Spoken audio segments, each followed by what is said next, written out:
Hi hello welcome to జాటీవీ. రాష్ట్రంలో Chandrababu jungle Raj పాలన. చంద్రబాబు నేతృత్వంలో 2 ఏళ్లుగా రాష్ట్రంలో జంగిల్ రాజ్ పాలన సాగుతుందని, ప్రభుత్వ నియమాలను ప్రశ్నిస్తే కేసులు, వైఫల్యాలను ఎత్తి చూపితే దాడులు, అన్యాయాలను ఎదిరిస్తే అరెస్టులతో ప్రభుత్వమే భయాందోళనకు గురి చేస్తుందని గుంటూరు జిల్లా వైఎస్ఆర్సీపీ అధ్యక్షుడు, మాజీ మంత్రి అంబటి రాంబాబు ధ్వజమెత్తారు. తాడేపల్లి వైఎస్ఆర్సీపీ కేంద్ర కార్యాలయంలో ఆయన మీడియాతో మాట్లాడుతూ 2 ఏళ్లుగా వైఎస్ఆర్సీపీ నాయకులపై దాడులు చేయించిన కూటమి ఎమ్మెల్యేలు ఇప్పుడు సొంత కూటమికి చెందిన జనసేన కార్యకర్తలతో పాటు సొంత టీడీపీ కార్యకర్తలను కూడా వదిలిపెట్టడం లేదని ఎద్దేవా చేశారు. ఎమ్మెల్యే చింతమనేని ప్రభాకర్ అవినీతి, అరాచకాలను ప్రెస్ మీట్ పెట్టి మీడియాకు వివరించాడనే కోపంతో సొంత పార్టీకే చెందిన అడ్వకేట్ ఈడుపుగంటి శ్రీనివాస్ ఇంటి మీద దాడి చేసి జేసీబీలతో ఇంటిని కూల్చేస్తానని భయభ్రాంతులకు గురి చేసిన ఆయనపై కనీసం కేసు కూడా పెట్టడానికి సీఎం చంద్రబాబు భయపడుతున్నారని అన్నారు. ప్రపంచంలో ఏ నియంత పరిపాలన కూడా ఇంత దారుణంగా లేదు. భయంకరమైన విధంగా వాళ్ళ పరిపాలన సాగుతూ ఉంది. అంబేద్కర్ గారి రాజ్యాంగం అమలు లేదు. ఒక రెడ్ బుక్ రాజ్యాంగాన్ని రచించాం, అది మీకు ఇస్తున్నాం, మీరు రెచ్చిపోండి, ఆ ప్రకారంగానే చేయండి అని పోలీస్ వ్యవస్థకి, అదేవిధంగా తెలుగుదేశంలో ఉన్నటువంటి యోధానుయోధులకి, ఎమ్మెల్యేలకి అప్పజెప్పేటటువంటి ప్రయత్నం చేస్తున్నారు. ఎమ్మెల్యేలు రాజ్యాంగ వ్యతిరేక శక్తులుగా తయారైపోయారు. వాళ్ళ ఇష్టం. ఎమ్మెల్యేలు పోలీసుల్ని, పోలీసు అధికారుల్ని వాళ్లే పోస్టింగ్లు ఎంచుకుంటారు. వారి సహాయంతో దారుణమైనటువంటి కార్యక్రమాలు చేస్తారు. పంచాయతీలు చేసి డబ్బులు సంపాదిస్తారు, భూములుగా చేస్తారు, అక్రమ వ్యాపారాలు చేస్తారు. మద్యం, మైనింగు, ఇసుక, మట్టి, ఏదైనా సరే అసలు రూపాయి మిగిలిద్ది అంటే ఎవడో చేయడానికి వీలేదు. ఎమ్మెల్యే గారైనా చేయాలి, ఎంపీ గారైనా చేయాలి, లేదా వారి యొక్క బినామీలైనా చేయాలి. కొట్టుకు తినేటటువంటి కార్యక్రమం. ఇంత భయంకరమైనటువంటి పరిపాలన భారతదేశంలో లేదు, ఆంధ్రప్రదేశ్లో ఇంతకు ముందు ఎప్పుడూ లేని విధంగా. చంద్రబాబు నాయుడు గారి పరిపాలన చేసినప్పుడు కూడా ఇంత దారుణంగా లేదు. ఇది చంద్రబాబు నాయుడు గారి పరిపాలన. హద్దులు మీరి ఇవాళ ప్రవర్తన చేస్తూ ఉన్నారు ఎమ్మెల్యేలు. చాలా దారుణంగా చేస్తున్నారు. వారిని ఎవరన్నా విమర్శించామనుకోండి, ఊరుకోరు, కేసులు పెడతారు, పోలీస్ స్టేషన్కి పిలిపిస్తారు, జైల్లో పెట్టిస్తారు, బెయిల్ రాకోకుండా చేస్తారు. అంటే బెదిరించేటటువంటి ధోరణి. మమ్మల్ని ఎవరు విమర్శించడానికి వీల్లేదు, మేము చేస్తున్నటువంటి అన్యాయాలని, అక్రమాలని బయటకు రానివ్వడానికి వీల్లేదు అనేటువంటి భావనతో ఇవాళ రాష్ట్రంలో ఉన్నటువంటి శాసనసభ్యులు, తెలుగుదేశం నాయకులు ప్రవర్తిస్తున్నారు. ఈ దౌర్జన్యకాండకు అంతు లేకోకుండా పోయింది. ఏమిట్రా ఈ ప్రభుత్వం ఇంత దారుణంగా వ్యవహరిస్తుంది అని కామన్ మ్యాన్ అనుకునే దశకు వెళ్ళిపోయింది. నిన్నే మనం చూసాం. సరే, ఇట్లాంటి సంఘటనలు కోకొల్లగా జరుగుతున్నాయి. నిన్నైతే ఒక విచిత్రమైన, భయంకరమైన సంఘటన. దెందులూరు శాసనసభ్యులు చింతమనేని ప్రభాకర్ గారు, ఆయన ఒక ఇంటి మీదకి వెళ్ళాడు. సరే, జనరల్గా ఏం చేస్తున్నారంటే ఎవరైనా గిట్టకపోతే దాడులు చేయించుతున్నారు. ఎవరిని పంపించి? పోలీసులను అండగా పంపించి, తెలుగుదేశం కార్యకర్తలను పంపించి దాడులు చేయించుతున్నారు, బెదిరిస్తున్నారు. ఆ దశపోయింది. ఎమ్మెల్యే గారే దాడికి వెళ్తున్నాడు. చూసారా విచిత్రం? ఎమ్మెల్యే గారే దాడికి వెళ్ళిపోయాడు. ఎందుకు వెళ్ళిపోయాడు? తను విమర్శించాడట, తాను చేస్తున్నటువంటి ఘోరాలను బయట పెట్టాడట. ఎవరైనా వైసీపీ కార్యకర్తలు ఉన్నారా? కాదు. పోనీ ఎవరైనా తెలుగుదేశం ఆయనే. తెలుగుదేశంలో కూడా లీగల్ సెల్కి కార్యదర్శిగా రాష్ట్రంలో పనిచేస్తున్నటువంటి ఈడుపుగంటి శ్రీనివాసరావు గారు, ఆయన దెందులూరులో జరుగుతున్నటువంటి వ్యాపారాలు, అంటే అక్రమ వ్యాపారాల గురించి, పొలాలు ఆక్రమించుకొని దానిలో మైనింగ్ చేసుకొని ప్రైవేట్ వ్యక్తుల మీద ఆ ట్యాక్సులు వేసేటటువంటి కార్యక్రమాలు చేస్తున్నారని ఆయన 2-3 ప్రెస్ మీట్లు పెట్టాడట. మరి ఎందుకు పెట్టాడో, వాళ్ళిద్దరి మధ్యన ఏం తాగాదో వచ్చిందో మనకు తెలియదు. ఇద్దరు చంద్రబాబు నాయుడు గారు శిష్యులే. ఆయన ఇంటి మీదకి వెళ్ళాడండి అర్ధరాత్రి మీద. వెళ్ళిపోయి ఇంటి తలుపులు కొట్టాడు.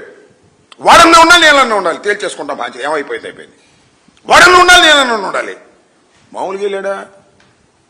ఒకసారి చూడండి. ఈ భాగవతం ఏంటో.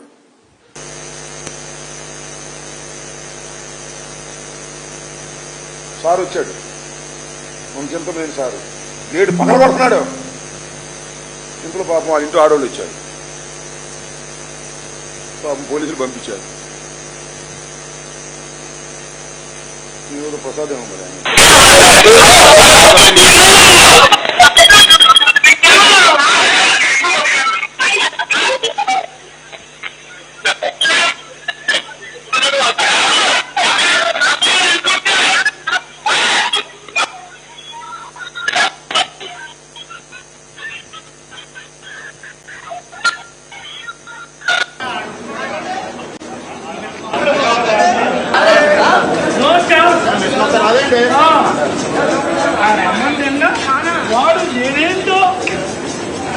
ఒకసారి ఆపు. మన గౌరవ శాసనసభ్యులు, దిందులూరు శాసనసభ్యులు, తెలుగుదేశం పార్టీకి చెందినటువంటి శాసనసభ్యులు నారా చంద్రబాబు నాయుడు గారికి, లోకేష్ గారికి అత్యంత ప్రియమైనటువంటి శాసనసభ్యుడు ఆయన మందేసి చిందేస్తున్నాడు ఈడుపుగంటి ప్రసాద్ గారి ఇంటి ముందు. ఏం బూతులు తిడుతున్నాడు చూడండి. నచ్చ కంటిన్యూ చేయను.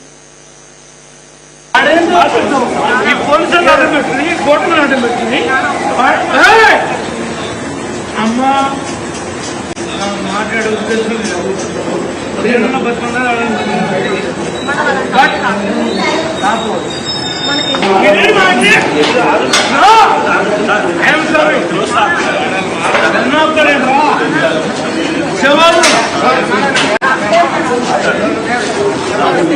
ఎన్నవుతాయండి.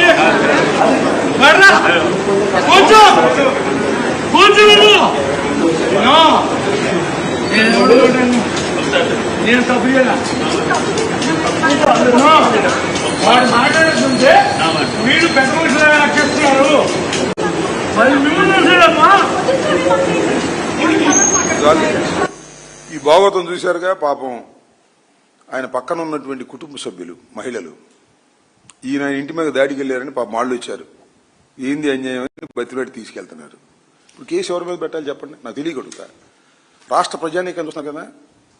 ఆ ఈడుపుగంటి శ్రీనివాస్ గారి ఇంటి మీదకి వెళ్ళినటువంటి ప్రభాకర్ మీద కేసు పెట్టాలా, లేకపోతే ఈడుపుగంటి శ్రీనివాస్ గారి మీద పెట్టాలా? Common sense.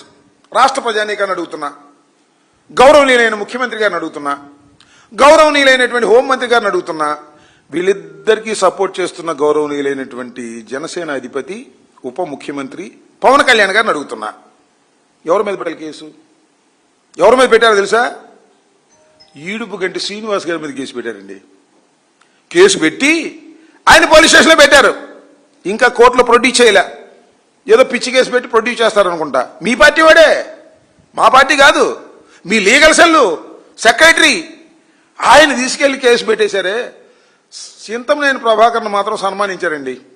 తీసుకెళ్లి, అయ్యా మీరు బ్రహ్మాండంగా దాడి చేశారు, బ్రహ్మాండంగా తిట్టారు, మందేసి బ్రహ్మాండంగా చిందేశారు, ఇక మీకు సన్మానమే చేయాలని పోలీసులు తీసుకెళ్లి ఆయన కూర్చోబెట్టి సత్కరించి చక్కగా ఇంటికి పంపారు.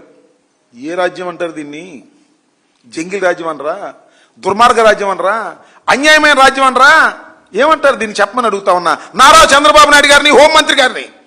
రాష్ట్ర ప్రజానీకం దీన్ని ప్రశ్నించాలా వద్దా అని నేను అడుగుతా ఉన్నా. దీంట్లో నాకు అర్థం కాదు. పోలీసులు అంతమంది ఉన్నారుగా, చూడలేదా? ఏం జరిగిందో అర్థం కాలేదా? పోలీసులే బయటికి తీసుకెళ్లారు కదా బట్టపల్లిగా. దానికి కేసు పెట్టరా? మా మీద అయితే కేసులు పెడతారు. మా సభలు జరుగుతుంటే మా సభలను అడ్డుకుంటారు. డిఎస్సి దిష్టి బొమ్మ తగలేస్తే దాన్ని అడ్డుకుంటారు. జగన్మోహన్ రెడ్డి గారి దిష్టి బొమ్మనేమో దగ్గరుండి తగలేస్తారు. వాట్ ఈస్ దిస్ అని అడుగుతా ఉన్నా. ఇదేనా ఈ రాష్ట్రంలో జరుగుతున్నటువంటి వ్యవహారం? ఎంత దారుణంగా వ్యవహరిస్తుంది. ఎమ్మెల్యేలకు అద్దు అదుపు లేదండి. నాకు ఒక ఆశ్చర్యం వేసింది. ఒక ఎమ్మెల్యే గారంట, మన నియోజకవర్గంలో చికెన్ 140 రూపాయలకు అమ్ముతున్నారు కదా, ఇవాళ నుంచి 150 అన్నా అంట. అందరూ 150 అమ్మారు. ఆ 10 ఎక్కడదే అంటే 150, ఆ 10 ఆయనకి వెళ్ళాలంట. చికెన్ మీద ట్యాక్స్ వేసినటువంటి ఘనత తెలుగుదేశం ఎమ్మెల్యేలకు దక్కుతున్నారు. మట్టి దోచుకున్నారు, ఇసుక దోచుకున్నారు, మైనింగ్ దోచుకున్నారు, అన్ని దోచుకున్నారు. చివరికి చికెన్ మీద కూడా ట్యాక్స్ వేసేటువంటి పరిస్థితికి వచ్చేసారే. ఏం జరుగుతుంది ఇదంతా రాష్ట్రంలో? చంద్రబాబు నాయుడు అంటారు అన్యాయం జరిగితే తాట తీస్తా. తాట నీ తాట తీసేటట్టున్నారు. చికెన్ మీద ట్యాక్స్ కాజేసి మట్టి కాజేసి తాట తీసేటట్టున్నారు. ఇప్పుడు ఈయన తాటది ముందు వేసుకుని చిందేసి ఆయన మీద ఇంటి మీదకి వెళ్ళి ఈడుపుగంటి శ్రీనివాస్ గారి ఇంటి మీదకి వెళ్ళి గందరగోళం చేశాడు కదా.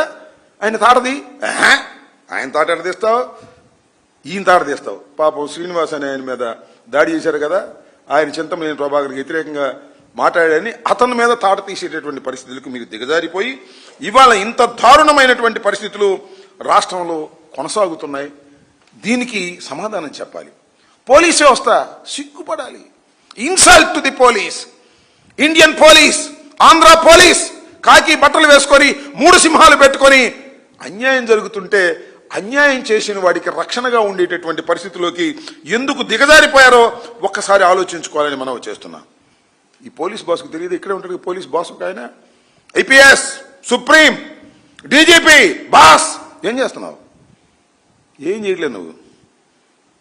మా ఇంటి మీద దాడి జరిగితే ఏం చేసావో చూశాంగా. మా ఇంటి మీద దాడి జరిగింది, వాళ్ళ మీద కేసు పెట్టవు, నా మీద కేసు పెడతావు, నన్ను లోపలేస్తావు, శభాష్. అంతేకాదు మా కొవ్వూరు ఎమ్మెల్యే నల్లపరెడ్డి శ్రీనివాసుల ఇంటి మీద దాడి జరిగింది, ఏం చేయవు, వాళ్ళని వదిలేస్తావు. మా జోగి రమేష్ ఇంటి మీద దాడి జరిగింది, ఏం చేయవు, వదిలేస్తావు. ఎక్కడికి వెళ్తుంది రాష్ట్రం? అరాచకం జరుగుతూ ఉందా లేదా? పోలీసులే సంఘ విద్రోహ శక్తులుగా వ్యవహరిస్తే ఈ రాష్ట్రం బతుకుతుందా అని అడుగుతా ఉన్నా. మీ ఇష్టం వచ్చిన పోలీసులు వేసుకుంటారు, వాళ్ళకి పోస్టింగ్లు ఇస్తారు, మీరు చేసేటటువంటి అరాచకాలను చూస్తుంటారు. అవసరమైతే మీరు ఏమన్నా కొట్టి తని రమ్మంటే తన్ని వస్తారు. వాళ్లే సంఘ విద్రోహ శక్తులు, వాళ్లే రౌడీలు. ఇవాళ కొత్తగా రౌడీలు ఎవరు లేరు. కొంతమంది గురించే పోలీసులు అంతా, నేను అందరినీ కాదు.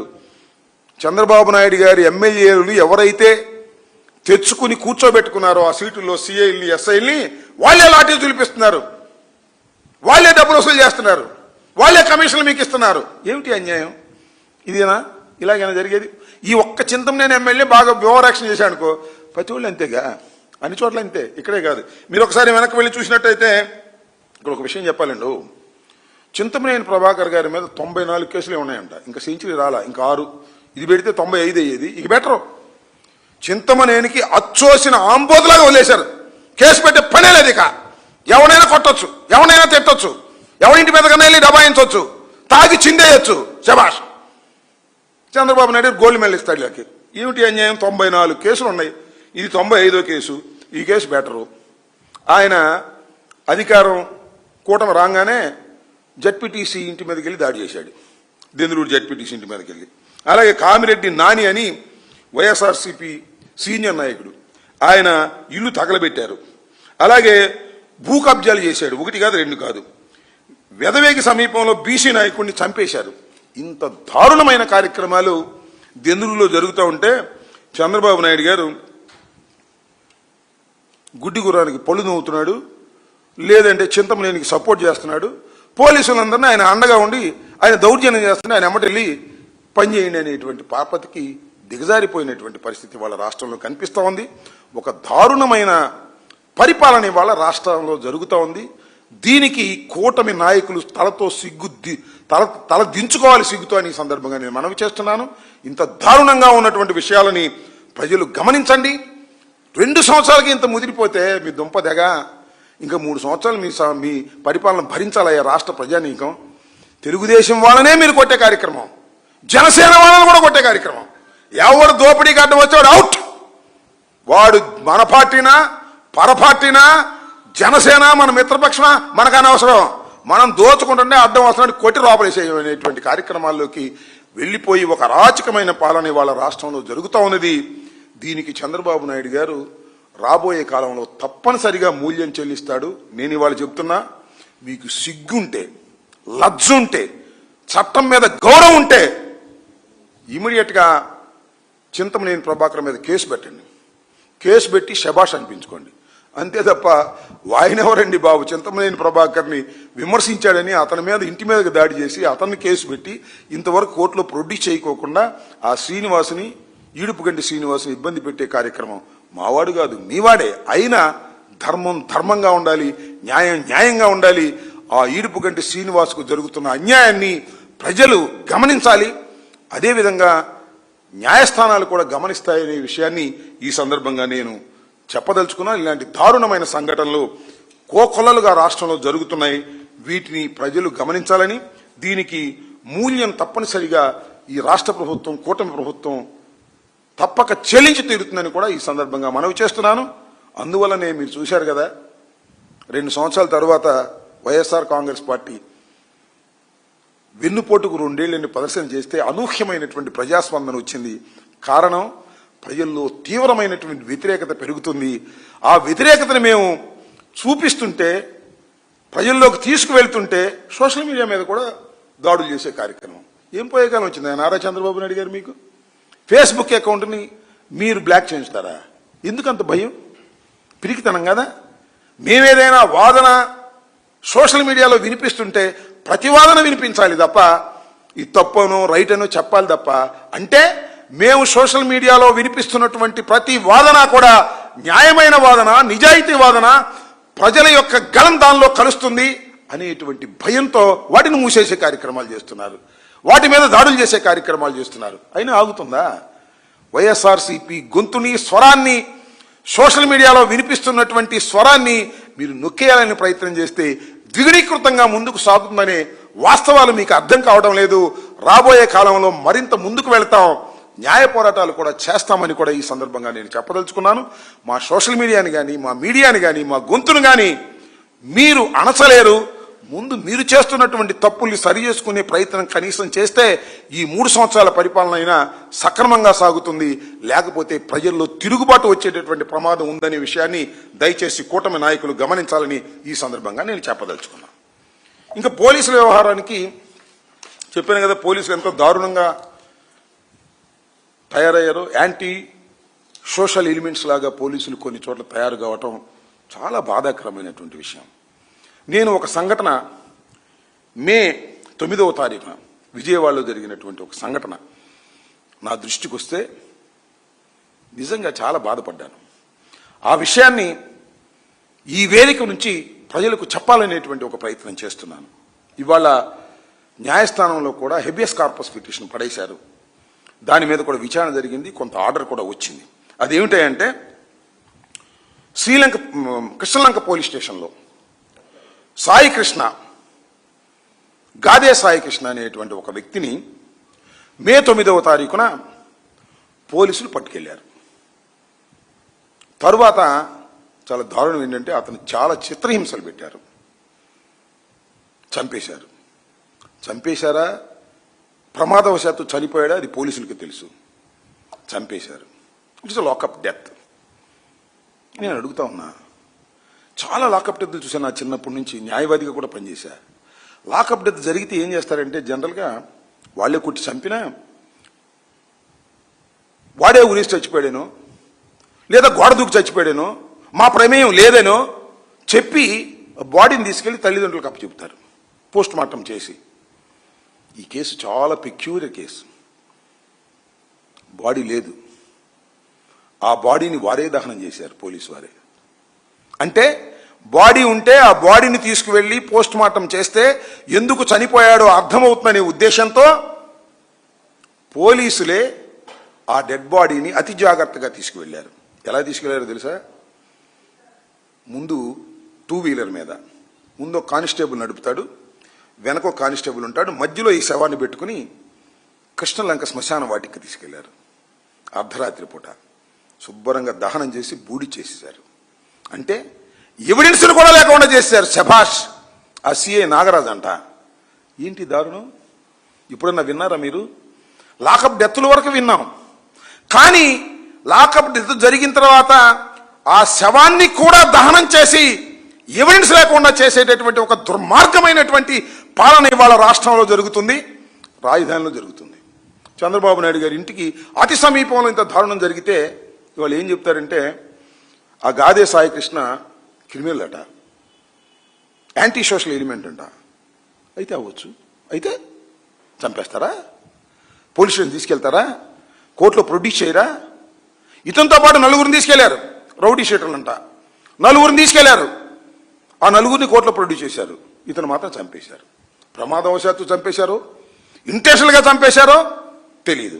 వాళ్ళ కుటుంబ సభ్యులు నాకు ఫోన్ చేశారు. వీళ్ళు ఎవరో కాదు, రాధారంగా మిత్ర మండలిలో పనిచేసినటువంటి వ్యక్తులు. ఇంకొక మాట కూడా చెప్తా, మాకేమి మా పార్టీ వాళ్ళు కూడా కాదు. వీళ్ళ మేనమామ, ఆయన పేరు నాగేశ్వరరావు, ముళ్ళపూడి నాగేశ్వరరావు, నన్ను చాలాసార్లు దూషించాడు. ఎందుకు దూషించాడు తెలుసా? నేను పవన్ కళ్యాణ్ గారికి వ్యతిరేకంగా మాట్లాడుతున్నానని నన్ను దూషించాడు. వాళ్ళ మేనలుడే, వాళ్ళ చెల్లెలు కొడుకు గాదే విజయలక్ష్మి గారి కుమారుడు తీసుకువెళ్ళి దారుణంగా కొట్టి చంపి శ్మశాన వాటికలో దహనం చేసి బూడిద కూడా ఇవ్వడానికి వీల్లేదనేటువంటి పద్ధతుల్లో వ్యవహరించారే. ఎక్కడికి వెళ్తుంది ఈ పోలీస్ సమాజం అని అడుగుతా ఉన్నా. ఈ సమాజం ఎక్కడికి వెళ్తుందని అడుగుతా ఉన్నా. వాళ్ళందరితో నేను మాట్లాడాను. మాట్లాడితే వాళ్ళు ఏడుపు ఒకటే తక్కువ. ఆ తల్లి, ఆ కుర్రవాడి తల్లి ఎవరైతే ఉందో పోలీస్ స్టేషన్కి వెళ్ళింది, వాడిని చూసింది. కానీ అప్పుడే సిఐ గారు చెప్పాడంట, దండ రెడీ చేసుకో, మీ ఓడిని చంపేస్తున్నానని. ఏంటిది? పోలీసులు రౌడీలు కదా, ఇక్కడ యాంటీ సోషల్ ఎలిమెంట్స్ పోలీసులు కదా? అదేమంటే వాడు మర్డర్ కేసులో ముద్దాయి, అదేమంటే వాడు సోషల్ యాంటీ సోషల్ ఎలిమెంట్ అంటారా మీరు? చంపేసి ఇది దారుణం కదా? రాధారంగా మిత్రమండలిలో పనిచేసిన వారు, జనసేన అభిమానులు, పవన్ కళ్యాణ్ ఏమన్నా అంటే విరుచుకుపడి నన్ను నానాబూతులు తిట్టినవారు. అయినా నేను చెబుతున్నా, ఇది అధర్మం. పోలీసులు ఈ రకమైన చర్యలు చేయకూడదు. నేరస్తుల్ని శిక్షించేటటువంటి కార్యక్రమం కోర్టులు చూసుకుంటాయి. మీరు ఛార్జ్షీట్లు పడేసి కోర్టులో పడేయటమే తప్ప కాళ్ళ గోళ్లు పీకి కాళ్ళు ఎరగొట్టి చంపి దానం చేసే కార్యక్రమాలు పోలీసులే చేస్తున్నారంటే ఎక్కడికిది? ఆటవిక సమాజం కాదా? చట్టం అమల్లో ఉందా? కృష్ణలంకలో జరిగిందే పక్కనే, ఇది దారుణం కాదా? నెల రోజుల వరకు ఇది బయటికి రాలా. ఏంటో తెలుసా? రాజీ అంట. ఎవరు? డీజీపీ గారు, కమిషనర్ గారు రాజీ పెట్టమంటున్నారంట. కోటి రూపాయలు ఇస్తామంటున్నారంట. వాళ్ళు చెప్పిందే, వాళ్ళ తాలూకా వాళ్ళు. చంపేసి కోటి రూపాయలు ఇచ్చేస్తారా? శభాష్. పోలీసులు చంపేసి కోటి రూపాయలు ఇచ్చేస్తే సర్దుకుపోద్దా? ఏమిటిది? మీకు గుర్తుందో లేదో, ఈ మధ్యనే తమిళనాడులో కేసు వచ్చింది, చదివే ఉంటారు మీరు అందరూ. ఇలాగే లాకప్లో చంపేస్తే అందరికి ఉరిశిక్ష వేశారు. ఇది అంతకన్నా తక్కువేం కాదు, దానికన్నా డబల్ ఇది. చంపేయటం కాదు, సాక్ష్యాధారాలు లేకోకుండా, మనిషి లేకోకుండా బూడిద చేసేశారు. ఏమిటిది? కోర్టులో వేస్తే ఇవాళ హైకోర్టు వారు ఒక ఆర్డర్ ఇచ్చారు. అది వాళ్ళే చెప్పారు, ఈ నాగేశ్వరరావు అని చెప్పాను నాకు. ఏమని ఇచ్చారు? 29వ తారీఖు లోపల వాడిని ప్రొడ్యూస్ చేయమన్నారంట. ఏం ప్రొడ్యూస్ చేస్తారు? ఇంకా దహనం అయిపోతే. ఇది నాకు తెలిసినటువంటి ఇన్ఫర్మేషన్, 100% కరెక్ట్. నమ్ముతున్నా, నేను నమ్మే మైక్ ముందు చెబుతున్నా. బూడి చేశారు. ఇంక బూడిద ప్రొడ్యూస్ చేయాలి కోర్టులో. ఇంత దారుణంగా కాకి బట్టలు వేసుకున్న వాళ్ళు ఇంత దారుణంగా మనుషుల్ని చంపేస్తున్నారు. కాకి బట్టలు వేసుకున్న వాళ్ళు మా మీద కేసులు పెడుతున్నారు. తెలుగుదేశం పార్టీ వాళ్ళని రక్షించే కార్యక్రమం చేస్తున్నారు, వాళ్ళ మీద కేసులు పెట్టడం లేదు. ఇంతకన్నా దారుణం ఏం కావాలి ఈ రాష్ట్రంలో అని అడుగుతా ఉన్నా. ఈ రాష్ట్రం ఎక్కడికి పోతుంది చంద్రబాబు నాయుడు గారు? ఈ రాష్ట్రం ఎక్కడికి పోతుంది పవన్ కళ్యాణ్ గారు? హోంమంత్రి గారు కళ్ళు మూసుకున్నారా? మీ శాఖలో ఒక సిఐ ఒక అమాయకుడైన యువకుడిని చంపేస్తే ఏంటి సమాధానం? చెప్పగలరా మీరు? చెప్పలేరా? ఏంటి పరిపాలన? ఆలోచించుకోమని మనం చేస్తున్నా. పోలీసులు కేవలం ఎమ్మెల్యేలకు తొత్తుల్లాగానో, తెలుగుదేశం పార్టీకి తొత్తుల్లాగానో వ్యవహరించడం కన్నా చట్టాన్ని కాపాడవలసినటువంటి బాధ్యత మీకుంది. It is a shame to the police. పోలీసులకి ఇది షేమ్, సిగ్గుపడాలని కూడా ఈ సందర్భంగా మనవి చేస్తున్నా. ఐ నో చాలా మంది సిన్సియర్ ఆఫీసర్స్ ఉన్నారు, వాళ్ళందరూ సిగ్గుపడాలి. కాకపోతే వాళ్ళందరూ లూప్ లైన్లో ఉన్నారు. చంద్రబాబు నాయుడు గారి మాటలు, చింతమనేని ప్రభాకర్ మాటలు వినేవాడే ఫోకల్ పోస్టుల్లో ఉన్నారు. ఇది దారుణం, ఇది రాష్ట్రంలో జరుగుతుంది. దీన్ని ప్రజలు మరొకసారి ఆలోచించుకోవాలని కూడా ఈ సందర్భంగా నేను చెప్పదలుచుకున్నాను.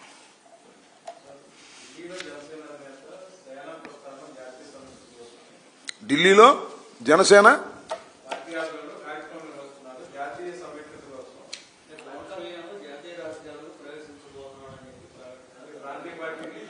ఆయన ఎవరండి? ఈ గెస్ట్ హౌస్ సీఎం గారి ఇల్లు లింగంనేని రమేష్ గారు టికెట్లు కొన్నారు. వీళ్ళందరూ వెళ్ళారు. అక్కడ జాతీయ సమస్యని ఏదో ఉపన్యాసాలు చెబుతున్నారు. ఇక్కడ ఇంత ఘోరాలు జరుగుతుంటే అక్కడ ఉపన్యాసాలు నాకు అర్థం కాలేదు. అక్కడికి వెళ్ళి తెలంగాణ గురించి మాట్లాడుతున్నాడు. అక్కడ దాకా ఇక్కడే పెట్టుకోకూడదు. మొన్న హోటల్లో బుక్ చేసేవాడు కదా లింగంనేని రమేష్, అక్కడే పెట్టుకోండి ఈ మీటింగ్. అక్కడికి వెళ్ళి ఏంటి నాకు అర్థం కాల. అసలు ఎక్కడుందో ఏం జరుగుతుందో పవన్ కళ్యాణ్ గారికి పార్టీలో ఏం జరుగుతుందో ఎవరికి అర్థం కావట్లేదు. మనకు అర్థం కాకపోతే వాళ్ళకి కూడా అర్థం కావట్లేదు. అది ఢిల్లీ వెళ్ళి అక్కడ మీటింగ్ పెట్టడం ఏంటి అంటే లింగంనేని రమేష్ టికెట్లు కొన్నాడు కదా అని చెప్పి వెళ్ళిపోవడం ఎక్కడ పెడితే అక్కడికి నాకు అర్థం కాల. విజయవాడలో ఇంత ఘోరం జరుగుతుంటే అది కూడా నీ అభిమాని, జనసేన అభిమాని, కాపు సోదరుడు వాడిని చంపేస్తే ఇంకో ఆయన అంటాను వాడు మర్డర్ కేసులో ఉంటే చంపేస్తావా? మర్డర్ కేసులో ఉంటే చంపేస్తావా? నేను అడుగుతా ఉన్నా. దీనికి మాట్లాడ్డా పవన్ కళ్యాణ్ గారిని నేను విమర్శిస్తే ఈ చనిపోయిన కుర్రోడి మేనలుడు నన్ను ఇష్టం వచ్చినట్టుగా మాట్లాడాడు. మా పవన్ కళ్యాణ్ తిడతామని సంగతి తెలుస్తానని. మరి వాళ్ళ కుటుంబంలో ఒకటి చంపేశారా ఈ పోలీసులు? మాట్లాడమంటే ఆ పక్కన సిఐ గారు ఆడు మర్డర్ కేసులో ముద్దాయండి. మర్డర్ కేసులో ముద్దాయి చంపేస్తారా? ఇంతమంది మర్డర్ కేసులో ముద్దాయి ఉంటారు, చంపేస్తారా? మీరు తీసుకెళ్ళి చంపేసి కృష్ణలంకలో తీసుకెళ్లి బూడి చేసేసి బూడి తీస్తారా? ఆ తల్లి అడుగుతుంది, అయ్యా చంపేస్తే చంపేసావు, డెడ్ బాడీ ఇవ్వమంటే ఎక్కడుంది డెడ్ బాడీ? తీసేశారు డెడ్ బాడీని కూడా. కాల్ చేసి పూర్తి చేస్తే తీసేవాళ్ళు కాల్ చేశారు. బూడిద ఇంకా ఉంది. ఆ బూడిదన్న ఇవ్వని అడుగుతున్నారు వాళ్ళు. కృష్ణానదిలో కలుపుకుంటాం, కాశీలో కలుపుకుంటాం, లేకపోతే కళ్ళేపల్లి కృష్ణానదిలో కలుపుకుంటాం ఇవ్వమంటే అది లేదు బూడిద. ఇంత దారుణాలు జరుగుతుంటే నీ అభిమానులు, నీ కులపోళ్ళు చచ్చిపోతుంటే పోలీసుల చేతిలో, తెలుగుదేశం వాళ్ళ చేతిలో చచ్చిపోతుంటే నువ్వు అక్కడికి వెళ్ళి ఏదేదో మాట్లాడితే ఏం ప్రయోజనం అనేది నా పాయింట్. ఆయన దేశాన్ని ఉద్ధరించే బదులు, సమాజాన్ని ఉద్ధరించే బదులు, హిందుత్వాన్ని ఉద్ధరించే బదులు నీ అభిమానుల్ని ఉద్ధరించడానికైనా కనీసం ప్రయత్నం చేస్తే కాస్త ఏదైనా మంచి జరుగుతుంది తప్ప ఇలాంటి దారుణాలు జరుగుతుంటే ఇక్కడ కళ్ళు మూసుకొని అక్కడికి వెళ్ళి ఏదో మాటలు చెబితే మాత్రం జరగదనేది నా అభిప్రాయం. ఇంతకు ముందే జాతీయ రాజకీయాల్లో ఉన్నాడుగా. బీజేపీతో కలిసి పోటీ చేయలే మొన్న తెలంగాణలో. అంటే అదేదో స్వామి చెప్పినట్టు రిలీజ్ అయిన సినిమానే మళ్ళీ రిలీజ్ చేసాం లాభం? రీటేకా, రిలీజా లేకపోతే రీమేకా నాకు అర్థం కాల. ఈ జాతీయ రాజకీయాల్లో ప్రవేశిస్తున్నాననేది ఇది రీమేక్ సినిమా లాంటిది అనుకుంటా నేను అనుకోవటం. అందుకని ఏముంది, ఇంతకుముందు తెలంగాణలో నువ్వు పోటీ చేసావు కదా, బీజేపీ నువ్వు కలిసి పోటీ చేసిన మాట నిజం కదా. సరే అప్పుడేం ఓట్లు రాలేదనుకో, అది వేరే విషయం. అంటే ఎప్పటికప్పుడు ఏదేదో గుర్తొచ్చినప్పుడల్లా మాట్లాడితే హాస్యాస్పదంగా ఉంటుంది. కాస్త తెలుసుకోండి పవన్ కళ్యాణ్ గారు రాజకీయాల గురించి. రాజకీయాలు మీరు ఇన్ని సంవత్సరాలు ఉన్నా కూడా రాజకీయాలకు పనికొచ్చేటటువంటి పరిజ్ఞానాన్ని మీరు సాధించలేకపోవటం చాలా విచారకరం, బాధాకరం. అది చెప్పడానికి కూడా నాకు సిగ్గుగా ఉందని మనవి చేస్తున్నాను. ఆంధ్ర ఎవరికైనా హక్కు ఉంది కదా, అది మీ ఇష్టం, అది పార్టీ వాళ్ళ ఇష్టం. ఇప్పుడు మేము ఉన్నాం, మేము వైఎస్ఆర్ కాంగ్రెస్ పార్టీ ఉంది, వెళ్ళి తమిళనాడులో పోటీ చేస్తే కాదంటారా చట్టబద్ధంగా? మా ఇష్టం అది. మేము పోటీ చేయకూడదు, పోటీ చేయలేదు. ఆయన పోటీ చేయాలని కూడా పోటీ చేయమను. ఆ భారతదేశంలోనే కాదు, అవసరం శ్రీలంకలో కూడా వెళ్ళి పోటీ చేయమని ఎవడు కాదన్నాడు?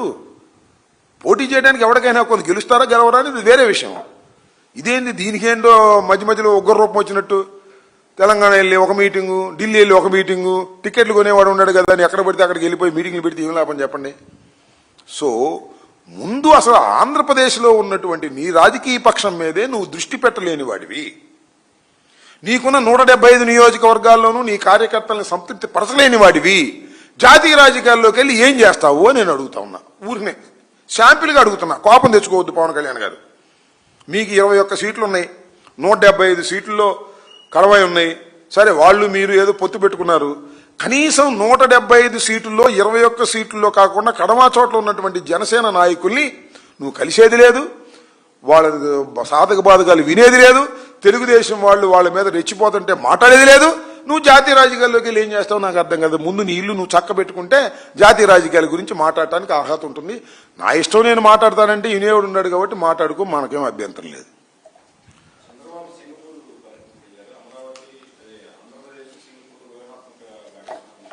వెళ్తానే ఉంటాడు. ఆ మధ్యన పవన్ మన ఈయన కూడా రష్యా వెళ్ళి వచ్చాడు కదా. ఏదో ఒక వెళ్ళేటప్పుడు ఏదో ఒక వంక చెప్పడం, వెళ్ళటం, అమరావతి గురించి వెళ్ళటం. ఎందుకు సింగపూర్ వెళ్ళి అమరావతి? పోయినసారి సింగపూర్ కన్నా సింగపూర్ లాగా అమరావతిని తీర్చిదిద్దాను, ఏం దిద్దామో నాకు అర్థం కాలేదు. ఏదో కంట్రీ వెళ్ళటం కోసం అమరావతి గురించో మరో దాని గురించో చెప్పి డబ్బులు ఖర్చు పెట్టుకునే కార్యక్రమం తప్ప అమరావతి లేదు, మరొకటి లేదు, ఇవన్నీ కూడా బోగస్ మోడల్ తప్ప మరొకటి లేదు. ఓకే,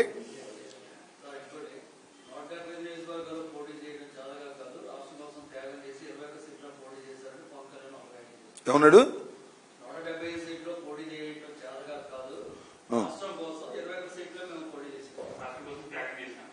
త్యాగం ఎవరు చెప్పినాడు? త్యాగం నాకు కాదు, చంద్రబాబు చెప్పినాడు త్యాగం.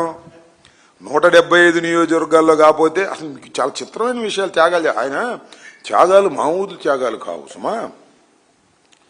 అసలు మొట్టమొదటి చేసిన త్యాగం మామూలు కాదు. ఏం త్యాగం అంటే ఒక్క సీటు కూడా పోటీ చేయకుండా తెలుగుదేశానికి సపోర్ట్ చేయడం అనేది మాత్రమే త్యాగం. ఎందుకు చేశావా అంటే దేశం కోసం చేశాను, రాష్ట్రం కోసం చేశాను అంటాడు. మరి 27 పోటీ చేసావు ఎందుకంటే కడమ దేశం కోసం త్యాగం చేశాను అంటాడు.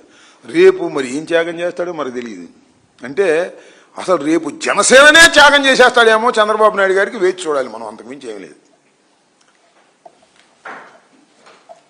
Hi, this is Swathi.